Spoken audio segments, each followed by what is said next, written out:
नमस्कार, सुप्रभात news MP के संध्या समाचार में आपका स्वागत है। खबर को शुरू करने से पहले आप सभी से निवेदन है कि इस वीडियो को लाइक करके चैनल को सब्सक्राइब जरूर करें। तो चलिए शुरू करते हैं आज शाम की मुख्य खबरें।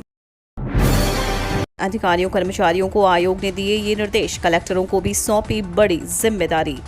मध्य प्रदेश राज्य निर्वाचन आयोग द्वारा त्रिस्तरीय पंचायत चुनाव 2022 के लिए निर्वाचन कार्यक्रम जारी किया गया है। निर्वाचन कार्यक्रम की घोषणा के साथ ही त्रिस्तरीय पंचायतों में आदर्श आचरण संहिता तत्काल प्रभाव से लागू हो गई है। सामान्य प्रशासन विभाग ने शासन के सभी विभागाध्यक्ष, संभागयुक्त कलेक्टर और मुख्य कार्यपालन अधिकारी जिला पंचायत को आदर्श आचरण संहिता और निर्वाचन आयोग के निर्देश पालन करने के आदेश जारी किए हैं। आदर्श आचार संहिता 15 जुलाई 2022 तक प्रभावशील रहेगी। जन शिक्षकों की भर्ती के लिए आदेश जारी, 10 जून लास्ट डेट, जाने आयु और पात्रता। मध्य प्रदेश स्कूल शिक्षा विभाग की ओर से लोक शिक्षण संचालनालय द्वारा शिक्षकों की भर्ती के लिए नोटिफिकेशन जारी किया गया है। कार्यालय जिला शिक्षा केंद्र सर्व शिक्षा अभियान जिला विदिशा की ओर से समस्त विकासखंड शिक्षा अधिकारियों को विकासखंड अकादमिक समन्वयक एवं जन शिक्षक के रिक्त पदों की पूर्ति के संबंध में आदेश जारी किया गया है। इसकी लास्ट डेट 10 जून रखी गई है। विकासखंड अकादमिक समन्वयक बीएससी और जन शिक्षक पद के लिए योग्यता में उच्च श्रेणी शिक्षक, माध्यमिक शिक्षक और अध्यापक होना चाहिए। आयु सीमा 52 वर्ष से अधिक नहीं होनी चाहिए और दिनांक 1 जुलाई 2022 की स्थिति से गणना की जाएगी। मध्य प्रदेश के 90 निजी संस्कृत विद्यालयों के 10,000 विद्यार्थियों को मिलेगी आर्थिक सहायता। प्रदेश के निजी आवासीय संस्कृत विद्यालयों के विद्यार्थियों के भोजन, गणवेश और कॉपी किताब का खर्च सरकार उठाएगी। इसके लिए प्रदेश में महर्षि पतंजलि संस्कृत संस्थान से संबद्धता प्राप्त गुरुकुल को शासन की ओर से आर्थिक सहायता दी जाएगी। इस संबंध में मध्य प्रदेश स्कूल शिक्षा विभाग की ओर से आदेश जारी कर दिया गया है। पहली से 5वीं तक के बच्चों को आर्थिक सहायता के लिए 8,000 रुपये एवं 6वीं से 12वीं के विद्यार्थियों को 10,000 रुपये सालाना दिए जाएंगे। आदेश में यह भी लिखा है कि यदि कोई विद्यार्थी किसी कक्षा में अनुत्तीर्ण होता है तो वह उसी कक्षा में दोबारा पढ़ने के लिए आर्थिक सहायता के लिए पात्र नहीं होगा। बता दें कि प्रदेश में 90 निजी आवासीय संस्कृत विद्यालयों में करीब 10,000 विद्यार्थी अध्ययनरत हैं। आने वाली है 11वीं किस्त, सीधे खाते में आएंगे 2,000, जल्द लिस्ट में चेक करें अपना नाम।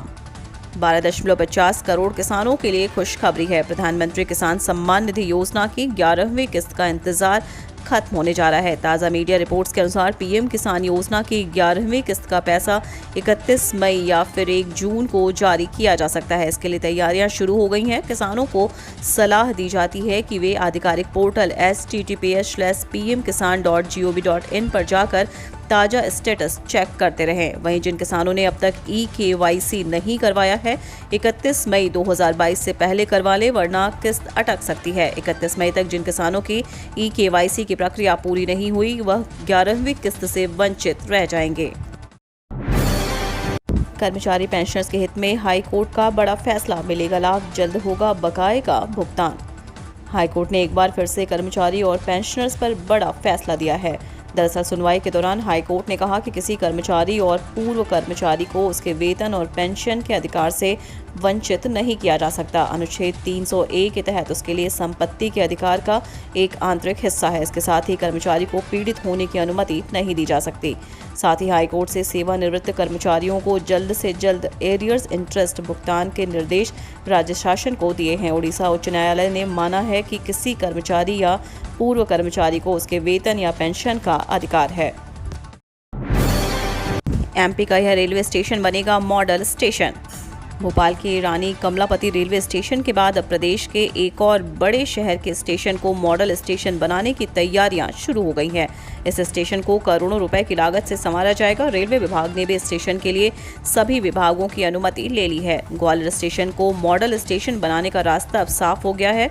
रेलवे विभाग के द्वारा सभी विभागों से अनुमति प्राप्त हो चुकी है और निर्माण कार्य के लिए अब टेंडर जारी कर दिए गए हैं। बताया जा रहा है कि अब 3 महीने के अंदर टेंडर की प्रक्रिया भी पूरी हो जाएगी, जिसके बाद जनवरी महीने में स्टेशन के पुनर्विकास का काम शुरू कर दिया जाएगा। यातायात व्यवस्था को सुधारने हेतु चौराहों पर भी चलाएगी अभियान। सामाजिक संस्था जन आक्रोश समूह इंदौर शहर को यातायात व्यवस्था में नंबर 1 बनाने का लक्ष्य रखते हुए सड़क सुरक्षा प्रशिक्षण का कार्यक्रम शुरू करने का निश्चय किया है।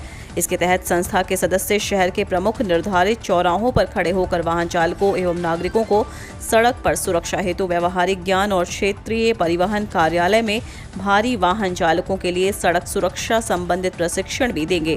प्रशिक्षण की इस योजना में शहर के सिटी बस चालक एवं स्कूलों से संबद्ध बस चालकों के लिए भी सड़क सुरक्षा के लिए जागरूकता अभियान चलाएंगे ताकि उन्हें यातायात नियमों का पालन करने की आदत हो जाए। बीजेपी ने की प्रदेश चुनाव समिति और कोर ग्रुप की घोषणा, सिंधिया को भी मिली जगह। मध्य प्रदेश में पंचायत चुनाव की घोषणा होते ही भाजपा ने प्रदेश कोर ग्रुप और प्रदेश चुनाव समिति की घोषणा कर दी है। बीजेपी प्रदेश अध्यक्ष वी.डी. शर्मा ने राष्ट्रीय अध्यक्ष जे.पी. नड्डा की सहमति के बाद इसकी घोषणा शुक्रवार देर रात की। खास बात यह है कि केंद्रीय मंत्री ज्योतिरादित्य सिंधिया को इलेक्शन कमेटी के साथ कोर ग्रुप में भी जगह दी गई। वहीं सीएम शिवराज के खास माने जाने वाले विधायक रामपाल सिंह को चुनाव समिति में जगह दी गई है। इसके अलावा SC/ST वर्ग के कोटे से भी 2 नए नाम बीजेपी सांसद गजेंद्र सिंह पटेल और केंद्रीय मंत्री वीरेंद्र कुमार खटीक को जगह दी गई है। भारत समेत 11 देशों को घातक हथियारों के निर्यात की अनुमति देगा जापान। जापान भारत समेत 11 अन्य देशों को मिसाइल और जेट सहित घातक सैन्य उपकरणों के निर्यात की अनुमति देने की योजना बना रहा है। यह जानकारी प्रधानमंत्री नरेंद्र मोदी और उनके जापानी PM फूमियो किशिदा के क्वाड लीडर्स समिट के दौरान एक बैठक के बाद आया है। यह जापान का एक ऐसा कदम होने जा रहा है जो नई दिल्ली और टोक्यो द्वारा रक्षा निर्माण में सहयोग करने के प्रयासों को और बढ़ावा देगा। बारिश की बूंदों से तपिश से राहत मिलने के आसार कम, कुछ इलाकों में बरस सकते हैं बादल। मध्य प्रदेश में प्री मानसून की दस्तक के बावजूद प्रदेश के अधिकांश हिस्सों में बारिश का इंतजार अभी खत्म नहीं हुआ। कुछ जिलों में बीते 2-3 दिनों में बारिश के साथ आंधी तूफान भी देखने को मिला है, लेकिन अधिकतर जिलों में लोग इसके लिए तरस रहे हैं। शनिवार को भी इनकी उम्मीदें पूरी होने के आसार कम है। मौसम विभाग के मुताबिक शनिवार को रीवा, सिंगरौली और आसपास के कुछ क्षेत्रों में बारिश होने का अनुमान है, लेकिन इसकी संभावना 50% से कम है। मौसम विभाग के अनुसार शनिवार को प्रदेश के उत्तर पूर्वी इलाकों में रीवा, सिंगरौली और आसपास के कुछ इलाकों में बारिश होने की संभावना है। ग्वालियर, टीकमगढ़, सागर, सतना, पन्ना और खजुराहो के कुछ भागों में भी बादल छाने का अनुमान है। इन क्षेत्रों में हल्की बारिश हो सकती है, लेकिन इसकी संभावना 50% से भी कम है।